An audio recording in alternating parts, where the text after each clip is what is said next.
We welcome you to a new lecture on the same series of monetary policy with the new instrument of open market operations, and in this video we will talk about what is open market operations and how it works.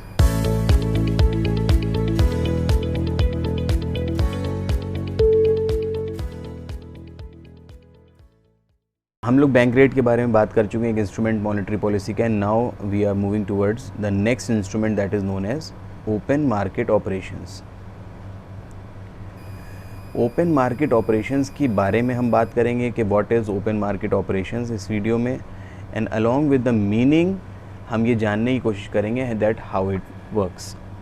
तो सबसे पहले हम देखते हैं कि what is open market operations.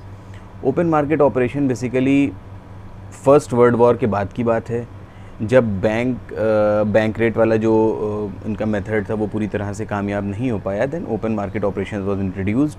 It has two definitions. In the narrow view, it indicates the selling of government securities by the central bank. This is central bank of any country. This central bank of the country sells the government securities. But in the broader sense, the broad definition says the same central bank of the country now not only sells the government securities, along with these government securities they also sell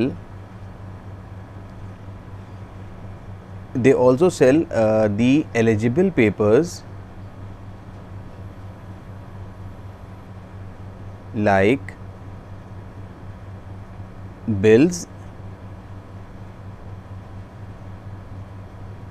and securities of the private concerns. तो हमारे सामने बात clear हो गई कि open market operations की narrow view में central bank किसी भी कंट्री का सिर्फ गवर्नमेंट सिक्योरिटीज़ को सेल आउट करता है, but in the broader concept वो गवर्नमेंट सिक्योरिटीज़ के साथ साथ बाकी एलिजिबल पेपर्स जैसे bill of securities private concerns के भी इंडिविजुअल्स को या बैंक्स को बेचता है. Now we are talking about, we are heading towards the functioning of this open market operation, how it functions. Functions में हम ये देखें कि किस तरह से ये फंक्शन करता है. तो सेंट्रल बैंक किसी भी देश का ओपन मार्केट में सेल करता है कमर्शियल बैंक को या प्राइवेट इंडिविजुअल्स को इन सिक्योरिटीज़ को, या तो सेल करता है और या वो इन सिक्योरिटीज़ को परचेज करता है इन्हीं लोगों से. So with the help of this purchase and sale process, central bank market से रिजर्व्स को अफेक्ट करते हुए मार्केट से क्रेडिट को कंट्रोल करने में कामयाब होता है, इन्फ्लेशन और डिफ्लेशन को काफ़ी हद तक कंट्रोल करता है. Now let's see, just take an example that there is an excessive credit in an economy. Say for example, credit in the economy rises.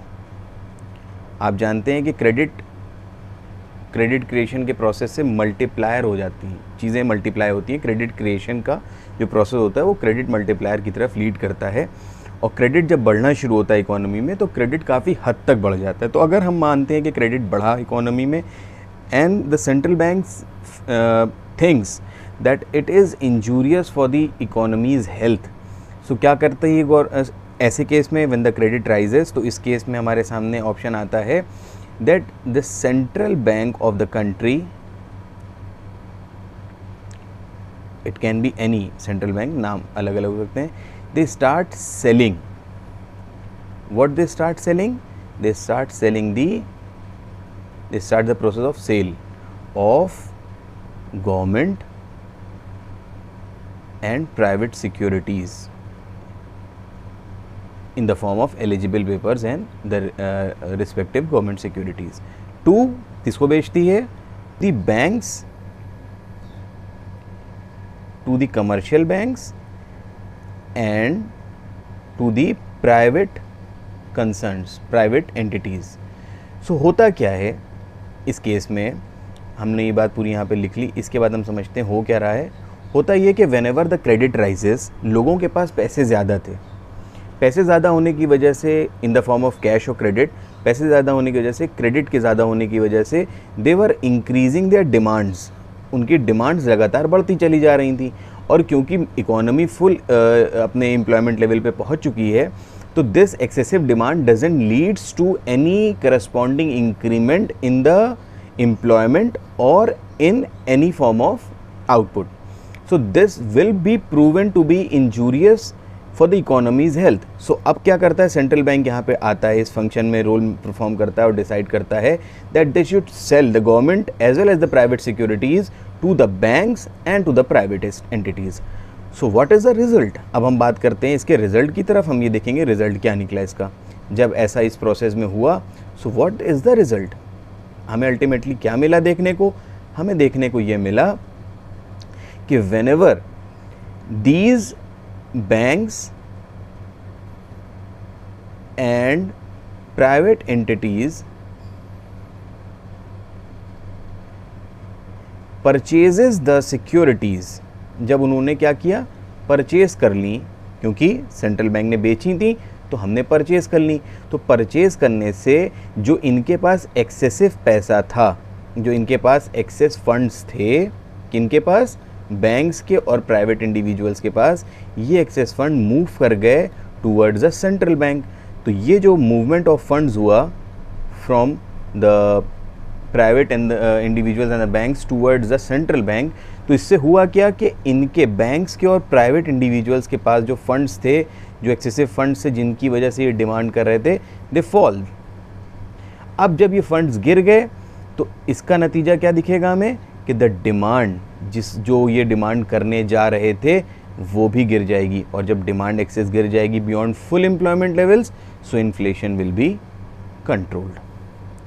So this is how that open market operations will help in controlling the inflationary tendencies in the economy.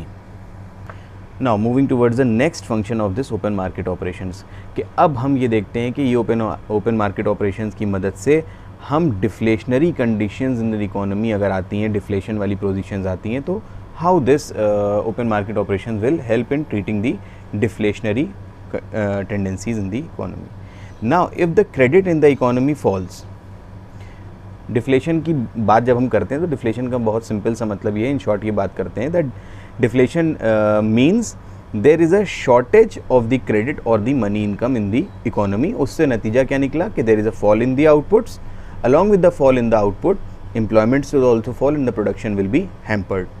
तो लोगों के पास कुल मिला के पैसे कम हो जाते हैं, चाहे वो in the form of credit हो, चाहे in the form of cash हो. लोगों के पास जब पैसे नहीं होते हैं तो ऑब्वियसली देयर डिमांड्स, चाहे वो कोई भी तरह की डिमांड हो, दैट विल फॉल. और डिमांड के फॉल होने की वजह से प्रोडक्शन पे भी इफेक्ट पड़ता है, आउटपुट और एम्प्लॉयमेंट भी कम हो जाया करते हैं. ये सारी चीज़ें डिफ्लेशन में हमें देखने को मिली. सो जब ऐसी चीज़ें होंगी तो इकोनॉमी में जिस टाइम सेंट्रल बैंक को ये लगेगा कि that is now injurious for the economy's health again in the adverse effect, तो अब ये सेंट्रल बैंक क्या करेगा, दैट सेंट्रल बैंक लोगों से आग्रह करेगा, लोगों से ये कहेगा कि हमको वो सिक्योरिटीज़ वापस बेच दो. Now central bank will offer for the purchase of दो securities that was intended to be for sale और that was sold earlier in the case when there was inflation in the economy. So central bank क्या करेगा, purchase करना शुरू करेगा in securities को. किन से? From the banks again and from the private individuals. So इससे क्या नतीजा निकलेगा? अब ठीक है, बैंक्स ने और प्राइवेट इंडिविजुअल्स ने ये सिक्योरिटीज़ बेचने के लिए तैयारी कर ली, ठीक है, ये लोग बेचे दे रहे हैं. So here what is the result?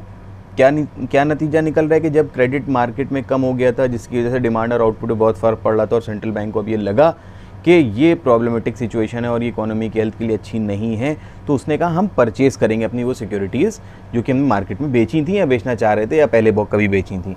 तो इससे क्या नतीजा निकला, what is the result? Main चीज़ है कि रिज़ल्ट को हमें इंटरप्रेट करना है और समझना है. तो बैंक और प्राइवेट इंडिविजुअल्स के पास अपने रिज़र्व थे, अपने पास कुछ रिज़र्व हमेशा होते हैं. बैंक्स के पास CRR और SLR के फॉर्म में रिज़र्व होता है, आगे हम लोग बात करेंगे, और हम आप जैसे प्राइवेट लोगों के पास भी कुछ पैसा रिज़र्व में रखा रहता है. तो जब क्योंकि सेंट्रल बैंक ने कहा कि हम परचेज़ करेंगे सिक्योरिटीज़ को, जिनके पास हैं वो मेरे पास ले आए, तो बैंक्स ने और प्राइवेट इंडिविजुअल्स ने अपनी सिक्योरिटीज़ को इस एरो की मदद से सेंट्रल बैंक को बेच दिया. एंड इन एक्सचेंज ऑफ दो securities central bank will pay for us, पे फॉर दो सिक्योरिटीज़, उसका पेमेंट हो जाएगा। इसका मतलब इनके रिजर्व्स, बैंक के और प्राइवेट इंडिविजुअल्स के रिज़र्व बढ़ेंगे। तो जब प्राइवेट और बैंक्स के रिजर्व्स बढ़ेंगे, so with the help of this reserve it increases their purchasing power, उनकी परचेजिंग पावर बढ़ जाएगी। और जब उनकी परचेजिंग पावर बढ़ेगी तो but obvious their demands will rise, and whenever the demand of the commodities rise, both capital for the demand for both capital and consumer demand will rise। consumer demand बढ़ेगी तो capital demand अपने आप बढ़ जाएगी, और उसका वाइसी वर्सा भी, दोनों चीज़ें एक साइकिल में चलती हैं। तो जब भी डिमांड बढ़ेगी तो that will lead to increase in the output and employment level in the economy. तो जो डिफ्लेशनरी कंडीशंस थी, लोगों के पास पैसे ना होने की वजह से डिमांड कम थी, डिमांड कम होने से आउटपुट और एम्प्लॉयमेंट भी कम थे, वो चीज़ें जब सेंट्रल बैंक अपनी सिक्योरिटीज़ को वापस परचेज़ कर लेगा तो हमारे पास पैसा आ जाएगा और ये सारी डिफ्लेशनरी कंडीशन इकोनॉमी से समाप्त हो जाएंगी। तो हमने इस वीडियो में ये देखा कि ओपन मार्केट ऑपरेशंस की मदद से जिस टाइम इन्फ्लेशन होता है, अगर हम इसको एक जिस्ट में एक ही उस पर देखें, तो जिस टाइम इन्फ्लेशन होता है इकोनॉमी में तो क्या करता है सेंट्रल बैंक, इसको नोट्स की तरह लिख लीजिएगा, central bank sell the securities. Central bank open market operation में सेल करता है। सेल करने से क्या होता है कि मार्केट में रिजर्व्स, लोगों के पास से, बैंकों के पास से रिजर्व्स कम हो जाते हैं, परचेजिंग पावर कम हो जाती है, जिससे कि एक्सेसिव जो डिमांड थी वो डिमांड कम हो जाती है, और आउटपुट, एम्प्लॉयमेंट और इन्फ्लेशन आखिर में कम हो जाता है। इन्फ्लेशन को हम अलग यहाँ पे प्रॉपरली डिफाइन कर दें।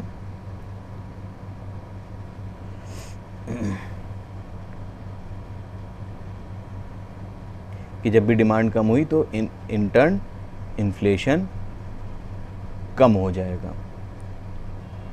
सिमिलरली अगर हम देखें तो डिफ्लेशन के टाइम पे हमें क्या देखने को मिला, डिफ्लेशन के टाइम पे हमें देखने को ये मिला कि सेंट्रल बैंक ने किसी भी देश के मार्केट में परचेज़ करना शुरू किया for the securities, both government and private, और इस परचेज़ करने की वजह से लोगों के पास पैसा आ गया, लोगों के रिज़र्व्स बढ़ गए, रिज़र्व बढ़ने से लोगों की परचेजिंग पावर बढ़ी, परचेजिंग पावर बढ़ने से डिमांड में इंक्रीमेंट आया, और डिमांड के इस इंक्रीमेंट की वजह से डिफ्लेशन को कम करने में मदद मिली। So this is for the today's lecture. अगर इस वीडियो में कोई बात समझ में ना आई हो देन प्लीज़ आस्क मी, और इसके बाद हम लोग जो बात करेंगे that will be for the variable reserve ratios in the next lecture. Thank you for now, stay safe.